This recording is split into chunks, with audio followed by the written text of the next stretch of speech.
qu'on le veuille ou non, qu'on les aime ou pas, il faut reconnaître que les Camerounais sont très talentueux. D'ailleurs, le Cameroun a produit jusqu'à présent tellement de talents et de génies mondiaux. Si on va dans le domaine de la musique, je peux vous citer Manu Dibango ou même Richard Bona, qui a été l'un des meilleurs bassistes au monde pendant très longtemps et demeure aujourd'hui l'un des tout meilleurs. Dans les sciences, je pourrais vous parler de Ernest Simo, qui travaille à la NASA et qui a été 2 fois finaliste du programme des astronautes de la NASA, 1994-1996. Mais c'est pas tout. Cette année, par exemple, le Cameroun a produit le 2e meilleur mathématicien au monde.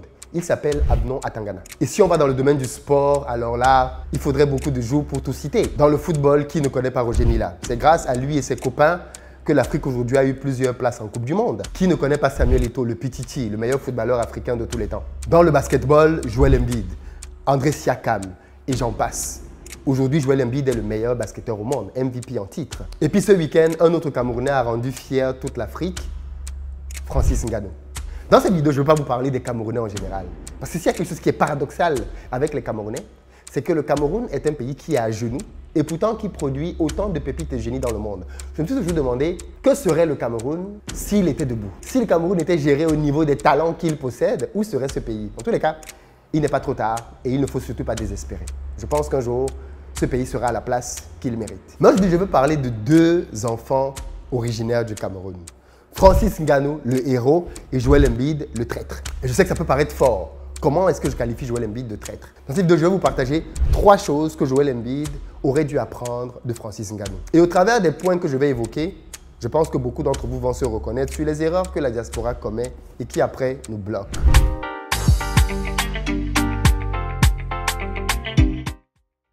Salut à toi, bienvenue sur ma chaîne, moi c'est Philippe Simo. Et ici on parle de business et de développement de l'Afrique. Donc si tu veux participer à tout ça, tu t'abonnes, tu mets la cloche des notifications et tu partages les vidéos. Pour ceux d'entre vous qui êtes en Côte d'Ivoire, qui arrivez prochainement à Abidjan, si vous cherchez un véhicule pour vous déplacer, vous nous contactez, on mettra à votre disposition pick-up SUV berline en fonction de votre budget.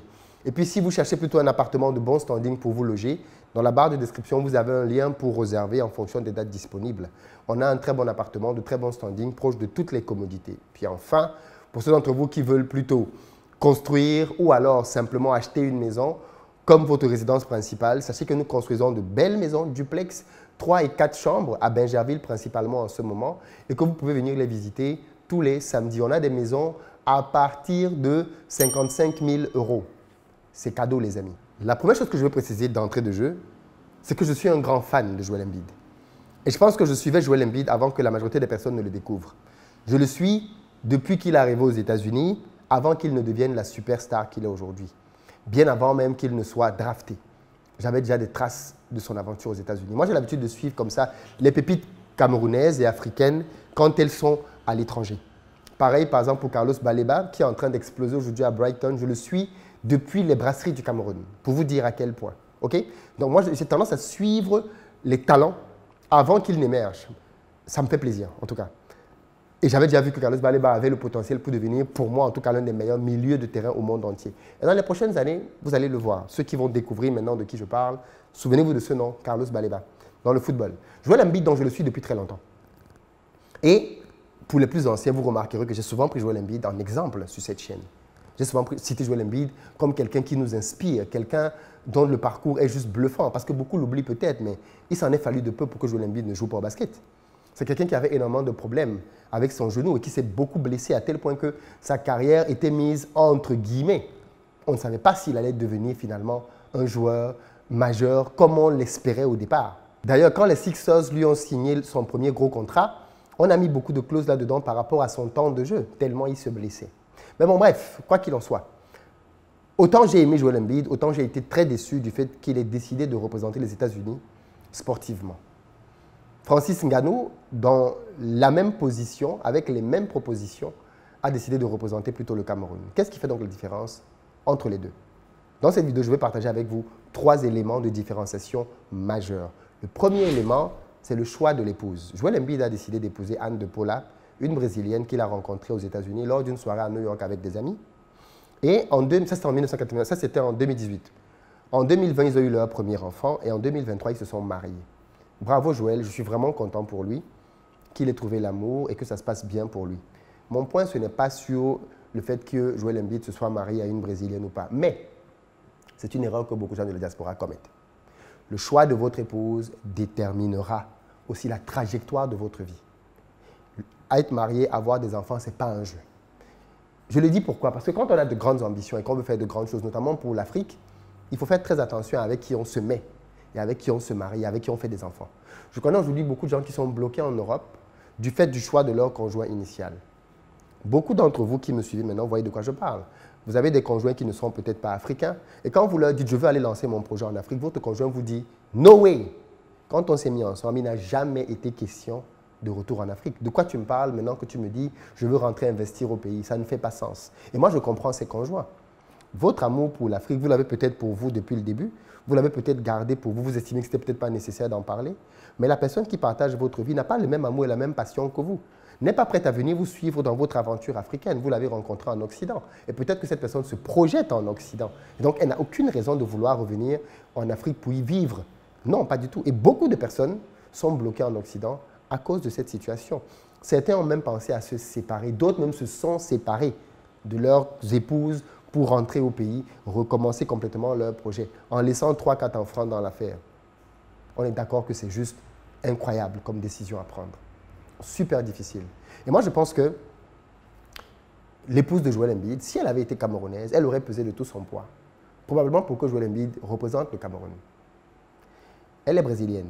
Même si elle peut lui donner quelques conseils par rapport à l'Afrique, elle ne connaît rien de l'Afrique. Elle n'a jamais vécu là-bas. Elle n'a pas un cœur pour l'Afrique. D'ailleurs, si Joel Embiid était brésilien, je suis aussi quasi convaincu qu'elle aurait pesé de tout son poids pour que Joel Embiid représente le Brésil et pas les États-Unis. Mais comme elle n'a pas de lien affect avec l'Afrique, quand Joel Embiid a été face aux différentes propositions, elle n'a peut-être pas pesé du poids qu'elle pourrait avoir. A contrario, Francis Ngannou, il est très discret sur sa vie privée, mais pendant le dernier combat avec Tyson Fury, on a vu des images des coulisses et on a vu des enfants que l'on a dit dans la presse être les enfants de Francis Ngannou. C'était deux beaux enfants, bien noirs, qui laissent penser que la mère de ces enfants est noire, comme lui-même Francis Ngannou, et probablement camerounaise. Vu le nombre de temps qu'il passe au pays, je comprends peut-être un peu mieux maintenant pourquoi Ngannou est souvent au Cameroun. Dans tous les cas, le choix de l'épouse, pour moi, joue un rôle primordial.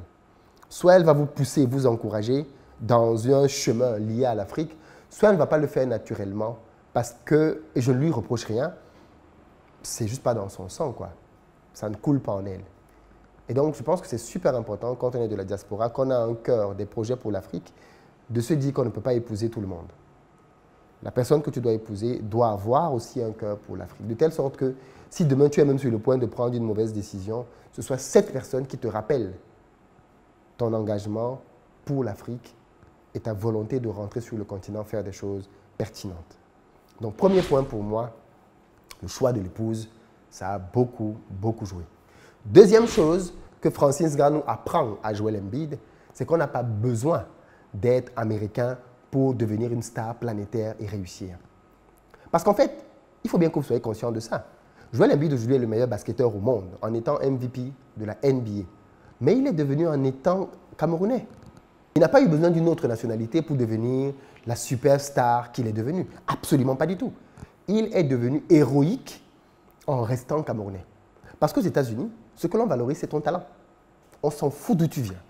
Si tu es performant, on te rémunère comme il se doit et on te célèbre comme il se doit. Donc tout le monde en NBA parlait de Joel Embiid comme le Camerounais, le Camerounais, le Camerounais. Et pourtant, quand le moment fatidique est arrivé, Joel Embiid a balayé du revers de la main. Au début, il a mis un peu de suspense. Oui, non, peut-être que j'irai jouer pour le Cameroun, mais mon club, avec mon assurance et mes blessures, c'est très compliqué. Ok, mais tu t'appelles Joel Embiid, mec. Tu t'appelles Joel Embiid. Ça veut dire que ton assureur, tu le fais asseoir et tu lui dis, tu t'arranges comme tu veux, mais je vais jouer au Cameroun. Tu modifies les clauses comme tu veux, tu prends les précautions que tu veux, mais je vais aller jouer pour le Cameroun. Parce que j'entends certains dire, oui, Joel Embiid ne jouera pas pour le Cameroun parce que le Cameroun ne s'est pas qualifié pour les Jeux Olympiques. Mais qui devait qualifier le Cameroun? Qui devait qualifier le Cameroun? Si le Joel Embiid ne vient pas, si Siakam ne vient pas, si tous ces gars ne viennent pas, qui doit qualifier le Cameroun? Alors attention, je ne suis pas ici en train de dédouaner la fédération camerounaise ou de dire que tout était trop, que les choses sont faciles à faire au Cameroun. Ce n'est pas ce que je dis. Mais Francis Ngannou démontre bien que même quand c'est difficile, qui a fait quoi au niveau fédération pour Ngannou au Cameroun? Qui a fait quoi? Personne n'a rien fait. Personne n'a jamais rien fait. Il s'est battu lui-même. Aujourd'hui, il est en train de créer une fondation pour amener le MMA, et bien plus que le MMA en Afrique, au travers de sa fondation. Et bien Mba Amoute, parce qu'il faut savoir comment Joel Embiid arrive en NBA. Il arrive en NBA parce qu'un autre Camerounais, Mba Amoute, rentrant au Cameroun constamment, a créé un tournoi de jeunes. Et il a détecté Joel Embiid qui ne savait pas grand-chose du basket. Il a vu en lui du potentiel. Et voilà comment il amène Joel Embiid aux États-Unis. Et la belle aventure commence. Mais si Mba Amoute ne venait pas au Cameroun, Joel Embiid ne serait jamais sorti de son 3 Yaoundé. Jamais, jamais, jamais. Donc la deuxième chose qu'il doit pouvoir apprendre, c'est tu n'avais pas besoin de prendre la nationalité américaine pour briller. Tu brilles déjà trop. Prendre la nationalité américaine, ça va te permettre d'avoir des titres. Mais excuse-moi, en termes d'impact, tu ne vas avoir aucun impact. Tout le monde s'en fout éperdument en Afrique du fait que les États-Unis aient une autre médaille. Mais vraiment, on s'en contrefout complètement. Que tu fasses partie de l'équipe américaine qui va gagner une médaille en plus, mais ce n'est bien que pour toi et peut-être ta femme et ton fils. Mais au pays, ça ne signifie rien pour personne. Les Américains sont habitués à gagner. Donc, que tu te sois greffé à ça, ma foi, ça n'impacte rien du tout. Or, quand on devient quelqu'un d'aussi influent que Joel Embiid, on doit rechercher de l'impact. On doit rechercher de l'impact.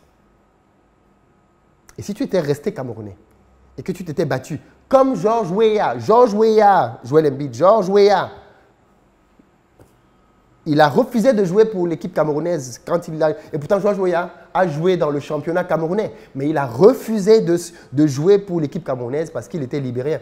Mais bon, ça, le Libérien n'a jamais rien gagné, le Libérien n'a jamais rien joué. George Weah est le seul Africain ballon d'or. Mais il a dit qu'il va rester libérien. Jamais il ne prendrait une autre nationalité. Pourquoi Joel Embiid ne pouvait pas prendre cette décision et dire « Je ne prendrai jamais une autre nationalité, je suis Camerounais, je reste Camerounais ». Il a fait un choix personnel. Ça, c'est pour lui et sa famille, pas de problème. Mais à partir du moment où il a fait ce choix, pour moi, c'est une trahison. Il a trahi tous ceux qui, comme moi, croyaient en lui. Parce qu'à partir de maintenant, Joel Embiid ne m'inspire plus. C'est un Américain. Tu vois ce que je veux dire? C'est un Américain. À partir du moment où tu as décidé de représenter les États-Unis, tu es devenu Américain, pas seulement de la nationalité. Parce qu'il y a beaucoup d'Américains, Camerounais, Ivoiriens, Congolais, Sénégalais, qui sont aux États-Unis là-bas, mais qui ont tout leur cœur en Afrique. Et c'est de ça dont je parle. La troisième différence, troisième point, c'est l'amour pour la culture et la célébration du Cameroun. Vous savez, on dit, en amour, il n'y a que des preuves d'amour. Francis Ngannou est... Je ne sais pas comment Francis Ngannou fait, mais il est tout le temps au pays. Francis Ngannou est tout le temps au Cameroun. Un d'eux, il est au pays. Il me rappelle un peu Eto'o et Djemba à l'époque. Un d'eux, le gars quitte Manchester, il est au pays. Tu sens qu'ils aiment le pays. Malgré tout ce qu'on peut critiquer, hein, ils aiment, ils sont épris du pays. C'est-à-dire, le Cameroun coule dans leurs veines. Depuis que Joel Embiid est parti, vous l'avez vu revenir au Cameroun? Dites-moi quand. On montre des vidéos là où il est en train de danser les musiques camerounaises aux États-Unis. Non, non, non, non, laissez-moi ça, laissez-moi ça. Vous avez vu Joel Embiid revenir au Cameroun quand? Quand? Et je précise ici, Joel Embiid n'est pas parti du Cameroun à 12 ans, 13 ans. Hein. Il était déjà bien adolescent, bien grand. Il ne revient pas au pays. Il ne revient pas au pays. Ngannou est tout le temps au Cameroun. Il mange camerounais, il danse camerounais, il chante camerounais. Il est plus camerounais que tout. Et ça, Joel Embiid. Et pourtant, je rappelle que Ngannou est parti du Cameroun à la nage pour arriver en France, au péril de sa vie. Il avait donc toutes les raisons de détester le Cameroun, de ne plus vouloir entendre parler du Cameroun, si on veut voir ça comme ça. Mais il a toujours dit non, non, non, je suis Camerounais. Et je rentre au Cameroun. Et c'est en donnant ce genre d'image que l'on va faire réfléchir beaucoup les jeunes. Parce que beaucoup de gens ont tendance à penser que la gloire et tout le reste, c'est à l'étranger. Mais voir un champion comme Francis Ngannou, chaque fois que Francis Ngannou boxe, il a son drapeau du Cameroun sur lui. Vous avez vu Joel Embiid, Samuel Eto'o a le drapeau du Cameroun partout. C'est-à-dire, quand un gars est camerounais dans l'âme, tu le vois. Drogba avait le drapeau de la Côte d'Ivoire. Ces gars-là ont l'Afrique, Sadio Mané a le drapeau du Sénégal partout. Vous avez déjà vu Joel Embiid traîner le drapeau du Cameroun partout? Même Siakam a le drapeau du Cameroun partout sur ses bracelets et tout. Vous avez vu Joel Embiid dans ce genre de délire? No way. No way. Donc moi je dis, petit à petit, sans s'en rendre compte, il a fait un certain nombre de choix qui l'ont éloigné du Cameroun jusqu'à cette rupture sportive. Choix que Francis Ngannou n'a pas fait. Choix que Francis Ngannou n'a pas fait. Je sais que cette vidéo lui parviendra. Joël, ce n'est pas contre toi particulièrement. Je t'aime énormément comme sportif, mais vraiment, ton histoire est juste bluffante et je pense qu'elle mériterait d'être davantage connue. Mais ton histoire d'aller jouer pour les UFC, là, tu as un dème, mon gars. Tu as un dème grave. Et tous ceux qui vont te dire les histoires du genre, oui, le Cameroun n'a rien fait pour toi. Le Cameroun a fait quoi pour Samuel Eto'o? Le Cameroun a fait quoi pour, comment je l'appelle, Carlos Baleba? Le Cameroun a fait quoi pour, je ne sais pas moi, Yannick Noah ou tous ces champions? Qu'est-ce que le Cameroun a fait pour eux? De plus, le Cameroun a fait quoi pour tous les autres grands champions? C'est un pays qui ne célèbre pas ses élites. On le sait. Donc, venir juste donner le motif de dire oui, non, le Cameroun n'a rien fait pour. Mais tu n'es pas le premier pour qui le Cameroun n'a rien fait. Mais c'est pas parce que le Cameroun n'a rien fait pour toi que toi, tu ne dois oublier ou éliminer le Cameroun de cette façon. En tout cas, moi, ça m'a beaucoup touché, beaucoup déçu. Et je pense que comme moi, des millions de Camerounais et d'Africains ont été très déçus de ce choix. Parce que pour nous, c'est un choix purement personnel, égoïste et individuel dont tu n'avais même pas besoin. Tu es déjà une grande star planétaire et je pense que tu n'avais pas besoin de ça.